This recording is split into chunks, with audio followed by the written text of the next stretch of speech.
I started pugging as a DPS, so I could see how healers play that aren't me, and of all the mistakes a healer can make, I wasn't expecting the most common to be mana efficiency.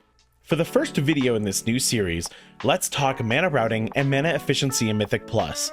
My name is Bowser, let's bolster the healers. In order to talk mana efficiency, I like categorizing the healers into 3 categories, mostly 2 categories with a single oddball. In my traditional healer list, I have Holy Priest, Resto Shaman, and Resto Druid. All these classes feature super efficient heals as well as some more inefficient heals that maybe get the job done very quickly or do a lot of healing for a lot of mana, but otherwise they switch rigidly from damage to healing, and they have a lot of ways to play that are low mana cost or to dip into some cooldowns in order to not spend so much mana. Then I have the damage to heal healers. This includes Holy Paladin, Disciplined Priest, and Mistweaver Monk. Holy Paladin maybe being a little bit of a mix of the two, but due to the fact that there's so much uptime in melee to build your resources for things like Word of Glory, I like them in this category. These classes do damage to either get their resources or to do their healing, and it's very mana efficient and very powerful, although when they do have to use their normal heals and other buttons, they typically cost a lot. For instance, Mistweaver Monk, their standard heal of Vivify costs 8,500 mana, and Enveloping Mist is 12,000 mana, which is a lot more than a cooldown on Holy Priest, Holy Word Serenity being 6,250. For a 1-minute CD and a gigantic heal, Mistweaver Monk has to spend over double that in order to get the same amount of healing. My oddball is Preservation Evoker. They only have one move that you always have access to, and that's Living Flame. Otherwise, it's nothing but cooldowns and cooldown management. And with gigantic mana costs, why does Temporal Anomaly cost 18,750 mana? That being said, using moves such as Temporal Anomaly and Echo, they're able to combo gigantic heals that are very mana efficient, and with Energy Loop, one of the best mana return talents in the game, they're able to put down a decent amount of damage while getting their mana back while using these high costing spells. But if you don't play your cards right, you'll either run out of cooldowns or you'll run out of mana. So why bring up the archetypes?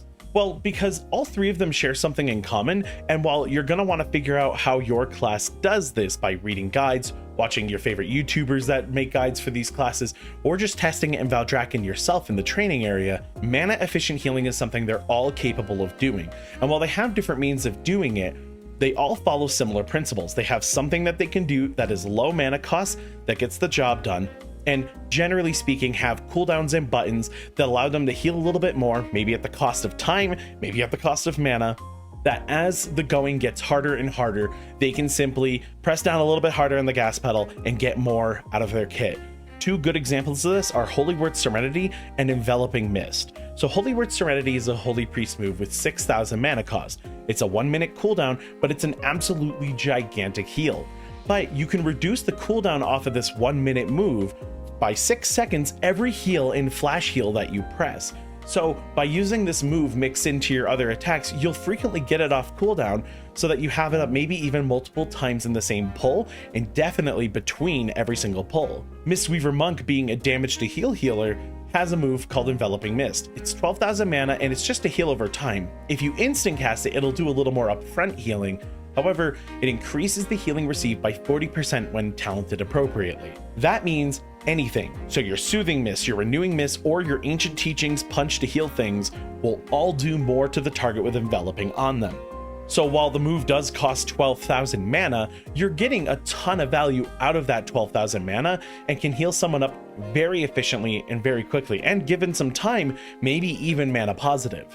This leads me to mana routing, and I would like to bring your attention to Neltharion's Lair, as I feel like the second half of this dungeon has a very easy to follow mana route. The Stone Market is the arena for the second boss, Cragshaper, and a lot of these pulls can hurt quite a bit, but after you're done with all of these packs, you'll end up usually getting these 2 pulled together, with the Geode getting killed and then the Shaper being brought into the 2 Pelters and the Breaker. This pulls a lot of damage. The Pelters are just randomly targeting DPS and destroying them, and Avalanche gets cast by the Breaker every once in a while, which is going to cause a avoidable AoE to appear, but let's be real, most players get hit by this, and it can be very hard to dodge if you're not prepared for it. That's a lot of damage, and you're going to typically spend a decent amount of mana in this area before going into the second boss. However, the second boss doesn't do anything. I mean, there's a little bit of damage from falling rocks every once in a while, and Strike the Mountain, if it hits someone, will probably kill them, and if it doesn't, yes, you'll have to do a decent amount of healing, but otherwise, there isn't a lot of damage here. So you can probably restore your mana bar on this boss fight alone. Then, typically, most groups will skip this pack here, and then sometimes you get the fish pull over here, but then this hallway, in general, which isn't usually pulled all together, is not the hardest thing in the world, as long as people aren't getting hit by frontals and we're not letting the worms hit their metamorphosis and turn into those scary little tentacle things. God, don't let that happen. You should have plenty of mana going into Neuraxis. Neuraxis being one of the more difficult bosses to heal through, so you might spend a lot of cooldowns and healing just to get through this, especially on Tyrannical Week. But then, a lot of tanks will typically just pull this afterwards, which you can stop and drink right here after dropping down through the hole. You could probably ask for a drink, or if you're confident, you can just start healing this and getting your mana back and do damage. Now, the pulls down here afterwards are pretty heavy in their own right, and so you'll end up spending a decent amount of mana down here as you clear all of these packs. But then we have the boss, and Dargruel is maybe a tough boss if the tank doesn't position correctly.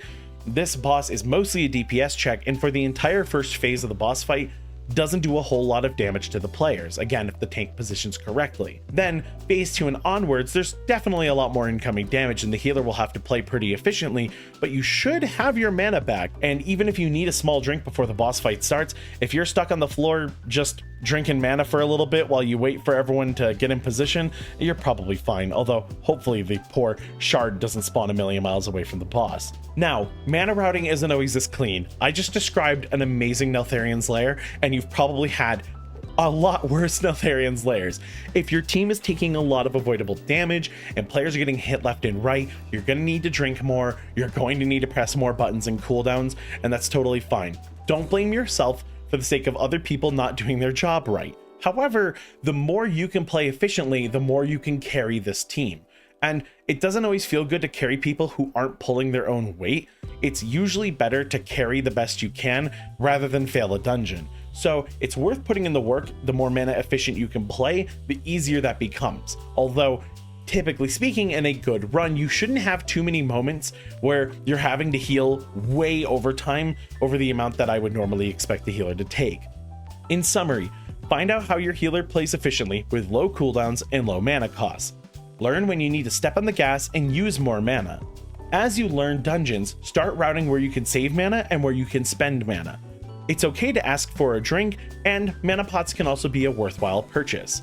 But that's going to do it for this video, and I hope you enjoyed the first video in this series. If you have any other suggestions for potential videos and ideas, I would love to hear them in the comments section, and if you have any questions, I know my community will help you out. But thank you so much for watching. My name is Bowser, and I hope this helped.